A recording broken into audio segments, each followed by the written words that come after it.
নমস্কাৰ। স্বৰচিত কবিতাৰ শিৰোনাম বন্যাৰ্তৰ বিলয়। বিলয় বিপত্তি অন্ত নোহোৱা বানৰ সংহাৰী ৰূপত বানাক্ৰান্ত আতংকিত হৈছে।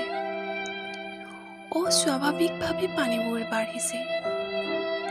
বিপদ সংকুল পৰিৱেশ দেখি মথাউৰিটোৱেও চকুলো টুকিছে। স্বতঃস্ফূৰ্ত প্ৰাকৃতিক বিপৰ্যয়ত গৃহহীন হৈছে মানুহ, পশু, পক্ষী সকলো।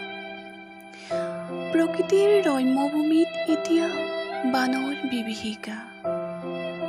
প্ৰলয়ংকাৰী বানে কাঢ়ি নিয়ে সাধাৰণৰ ভোকৰ ভাত, মুখৰ মাত।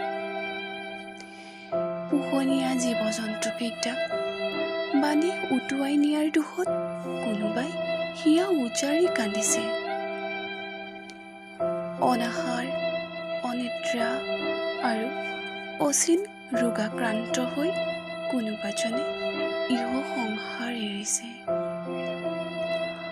আৰ্তজনক সহায়ৰ মানসেৰে আগবাঢ়ি গৈছে এদল সহানুভূতিশীল মানুহ। শিবিৰে মথাউৰিয়ে আশ্ৰয় লৈ থকা মানুহবোৰে ক'লে, অহা নাই এতিয়ালৈ চৰকাৰৰহে কোনো। ধন্যবাদ।